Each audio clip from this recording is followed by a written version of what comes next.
केंचुए हमेशा से किसानों के मित्र कहलाए जाते रहे हैं। ये मिट्टी की गुणवत्ता को बनाए रखते हैं, जिससे उसमें पोषक तत्व बने रहते हैं।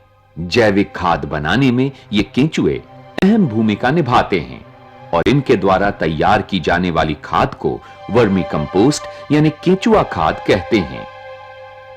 वर्मी कंपोस्ट यानी केंचुआ खाद के कई फायदे हैं।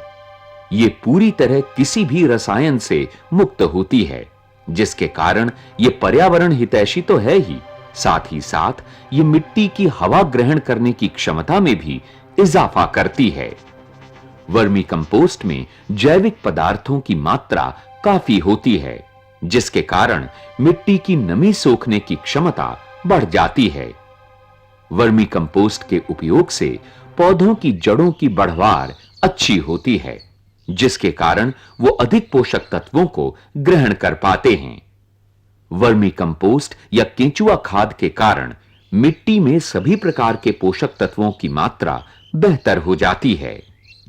नवधान्य, जो पिछले कई वर्षों से पारंपरिक बीजों को बचाने तथा जैविक खेती को बढ़ावा देने में समर्पित है, उनका अपना जैविक फार्म देहरादून में स्थित है। आइए देखते हैं कि यहां केंचुआ खाद कैसे तैयार की जाती है। केंचुआ 45 दिन में किसी भी बायोमास को बेहतरीन कंपोस्ट में कन्वर्ट कर लेते हैं। इसके लिए जो सामग्री की आवश्यकता है वो है गोबर की और बायोमास की। तो किसी भी तरह का बायोमास आपके पास है और गोबर है तो उन दोनों को मिक्सचर करके, उसमें ध्यान में रखने वाली ये बात है कि अगर कोई आप बायोमास इस्तेमाल कर रहे हैं तो वो आधा सड़ा हुआ होना चाहिए। कभी भी फ्रेश पत्तियां उसमें इस्तेमाल ना की जाए, ना ही उसमें किसी तरह फ्रेश गोबर आप इस्तेमाल करें, क्योंकि अगर आप बिल्कुल फ्रेश गोबर और फ्रेश पत्तियां आप इस्तेमाल करते हैं तो केंचुए के लिए अच्छा नहीं है, केंचुए उसमें ख़त्म हो जाएंगे। जब आप इसमें आपके लिए जो आवश्यकता है, वर्मी कंपोस्ट या केंचुआ खाद बनाने के लिए पहले एक शेड तैयार किया जाता है। फिर इस शेड में 10 फीट लंबे व करीब 4 फीट चौड़े कई बेड तैयार किए जाते हैं, जिनके किनारे ईंटों से बने होते हैं। शेड में सबसे पहले प्री डाइजेस्टिव नांद बनी होती है। इसमें प्री डाइजेस्टिव सामग्री तैयार की जाती है। कृषि अवशेषों को गोबर के साथ मिलाकर यह सामग्री तैयार की जाती है।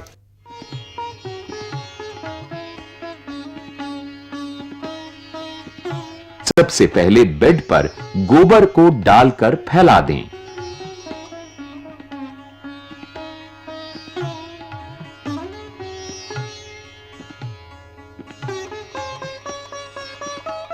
उसके बाद प्री डाइजेस्टिव नांद से प्री डाइजेस्टिव सामग्री निकाल लें।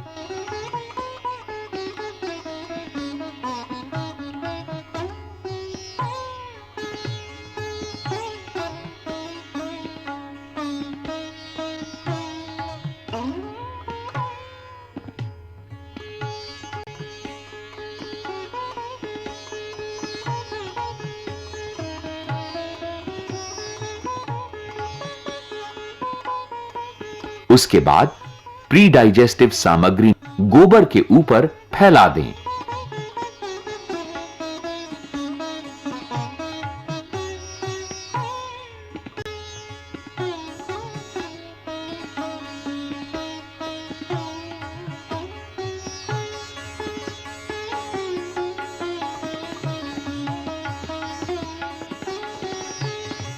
फिर गोबर और प्री डाइजेस्टिव सामग्री को अच्छी तरह मिला लें।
उपयुक्त मात्रा में पानी छिड़कने के बाद केंचुओं को ले लें।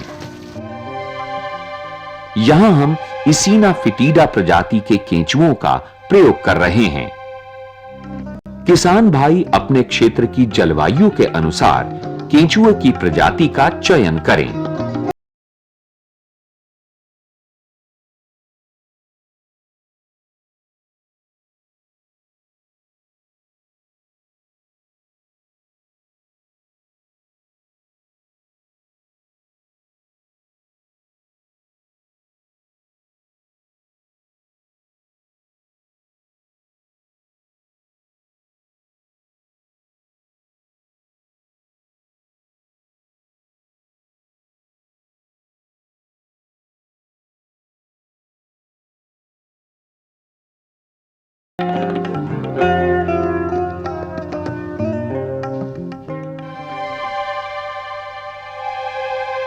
धीरे धीरे ये केंचुए गोबर और कृषि अवशेषों से तैयार इस बेड के अंदर घुस जाएंगे।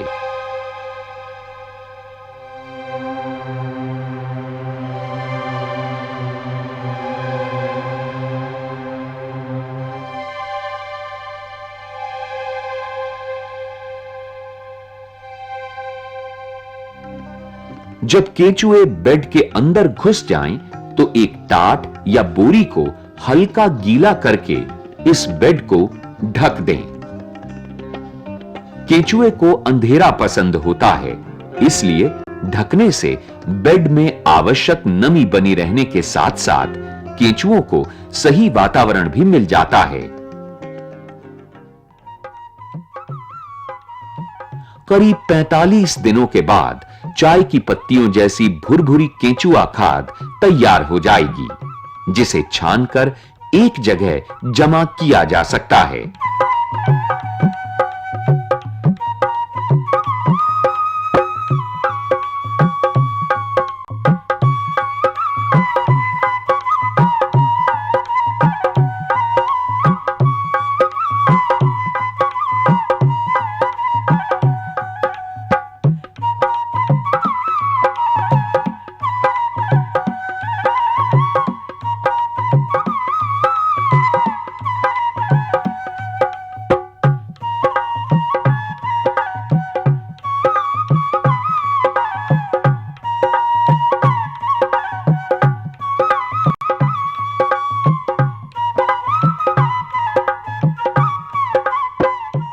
किसान के लिए ऐसा शेड की आवश्यकता नहीं, कोई भी छायादार जगह में आप बना सकते हैं। जो प्लेटफॉर्म है नीचे, प्लेटफॉर्म में आप अगर आपके पास पक्का फर्श नहीं है, पक्के फर्श की भी आवश्यकता नहीं है, पक्के फर्श ना होने पे आप नीचे पॉलीथीन बिछा सकते हैं। पॉलीथीन के ऊपर मिट्टी का एक लेयर बिछाएं और मिट्टी के एक लेयर के बाद उसमें साइड में ईंटें लगा दें और उसके ऊपर आप गोबर और कचरा मिक्स करके और उसमें केंचुए छोड़ दें। जैसे ही आप इसमें केंचुए छोड़ देंगे, वो केंचुए अंदर चले जाएंगे। उसको आप किसी बोरी से आप ढक सकते हैं। बोरी, अगर बोरी ना हो तो पराल से ढक सकते हैं। पराल भी ना हो तो सूखी पत्तियों से आप उसको ढक सकते हैं। और सूखी पत्तियों से ढकने के बाद उसके ऊपर आप पानी छिड़क दें, जिससे कि नमी बनी रहे। इसमें जो ध्यान देने वाली बातें हैं वो हैं कि नमी उसमें बरकरार रहे, नमी उसमें बहुत ज़्यादा ना हो। अगर बहुत ज़्यादा नमी होगी तो भी केंचुए के लिए अच्छा नहीं है, और बहुत कम नमी होगी तो भी उसमें केंचुए ख़त्म हो जाएंगे। उसमें ध्यान रखने वाली बात है कि गर्मियों के मौसम में आपको दिन में कम से कम 2 बार पानी छिड़कना पड़ेगा, क्योंकि नमी की कमी हो जाती है और नमी की कमी होने से ऊपर की जो परत है वो धीरे धीरे सूखने लग जाती है। हफ्ते में आपको एक बार इसमें पूरा उसको पलटने की आवश्यकता है, जिससे कि इसमें हवा का संचार बना रहे।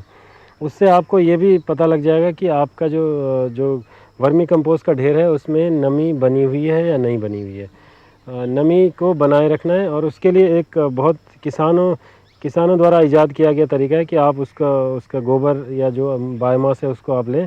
तो अगर पानी अगर हाथ के पोरों से टपकता है, अगर धार जैसी निकलती है तो इसका मतलब नमी ज़्यादा है इसमें, और अगर टपकता है पानी तो इसका मतलब पानी में नमी आपके बिल्कुल सही है। आप ये देखेंगे कि लगभग 30-35 दिन के बाद जो ऊपर की परत है वो धीरे धीरे तैयार होना शुरू हो जाती है। वो काली और भुरभुरी होना शुरू हो जाती है। जब काली और भुरभुरी हो जाती है इसका मतलब है कि कंपोस्ट तैयार है।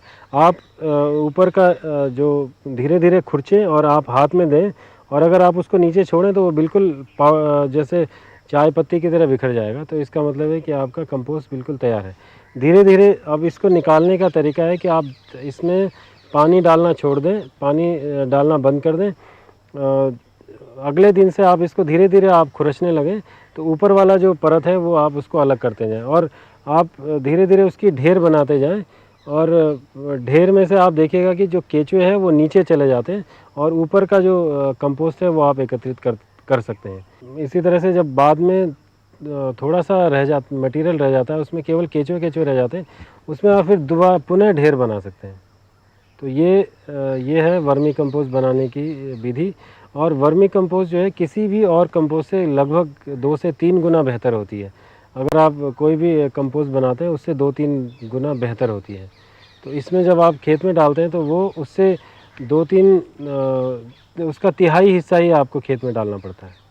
वर्मी कंपोस्ट के कुछ गुणों पर अगर हम गौर करें तो हमें इसके लाभ आसानी से नजर आ सकते हैं।